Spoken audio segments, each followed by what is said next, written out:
queen bitch finds out about this, she's gonna flip her shit. Rachel and I, we know each other. Sir? The queen bitch you're referring to is his wife. Nice work, hotshot.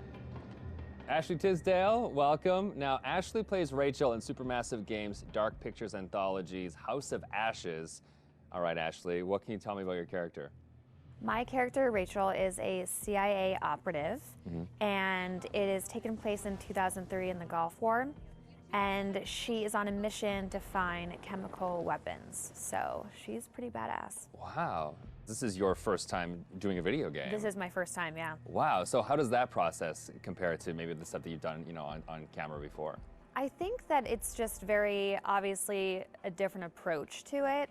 I do a lot of voiceover for animation series, so I would say it's more in line with that because you're in a studio all day and it's like you and the script and then also like some of the other characters, but it's just like kind of going through it really fast versus, one scene on a TV show or a movie could take like an hour to 2 hours. So you're constantly going through it. It's a really long process, but it's cool, it's different. You're wearing like heavy machinery on your head and it's like getting all of your facial expressions. So it's pretty crazy. You're gonna just be like completely like so muscular by the time you're done. Your neck will be. I know.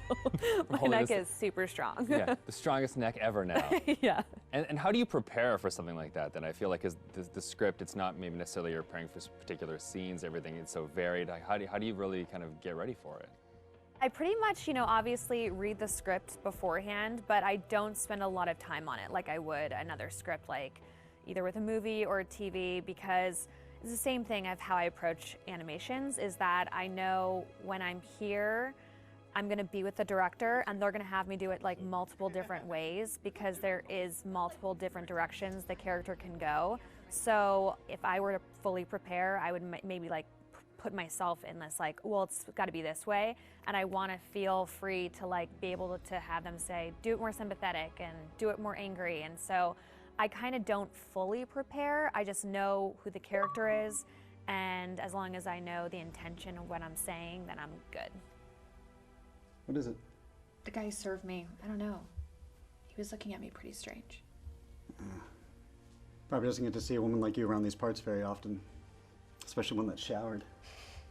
With any series or film, there's just that one linear path for your character. Yeah. And with this, you have the option of There's living out many the different multiple.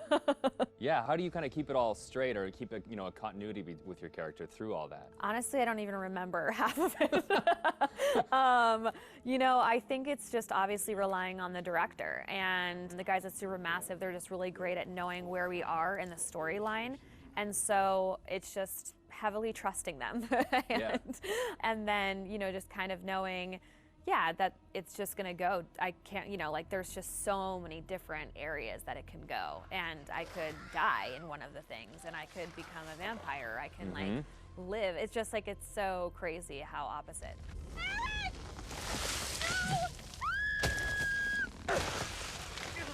It's got to be interesting too to think that someone's gonna like play you in a game and then maybe you'll die or you'll live or you'll like the people will be in control of your future. I know. I think it's gonna be really crazy just seeing my face on like the character. That's gonna be so wild. It's so crazy how far video games have come. It's so much more cinematic and like the movies that it's pretty wild. It's like beautiful to watch, but it's gonna be crazy.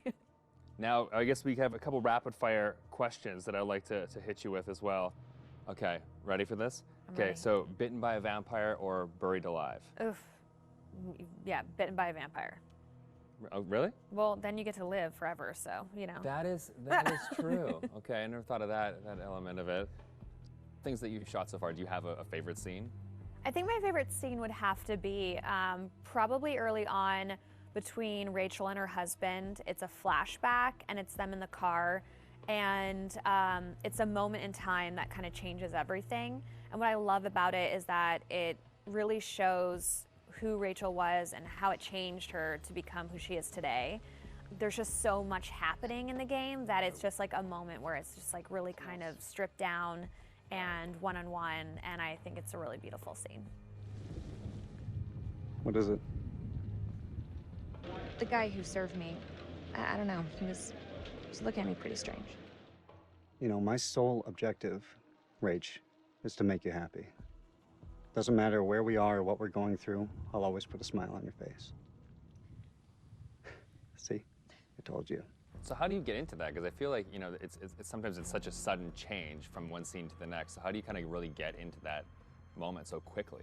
I think how we've done it is that we would start off with the earlier stuff. So Okay. it's kind of like you're building to the bigger pieces. And yeah, usually the end of the day, we'll have like the biggest stuff, whether that's us like screaming and fighting, because it obviously drains us and our vocals. So, you know, they know to kind of like have us do the whole like action stuff at the very end of the day. They're breaking through the perimeter. You got any bright ideas? Now's the time.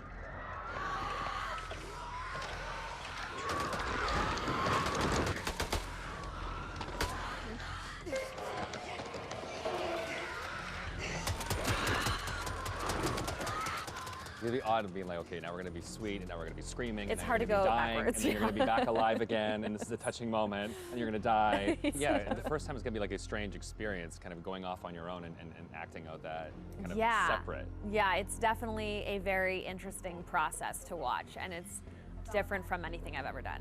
Has it been hard to navigate doorways with the camera on? Like, do you find your... Oh, no, I take them off right away. Okay. Anytime I can get a break, because it is a heavy thing, and so it's just like most of the time I'm sitting on the couch with it, like holding the helmet up, because it's like, you know, it's like a weight on your head. So it's pretty crazy. It's expensive equipment. You don't want to like bang it on a door frame. No. Well, now that they've got you in the game, they can put you in anything. I know. I'm so excited because I've never been able to play something like this. Yeah, okay. Well, that's good. Cool. Thank you.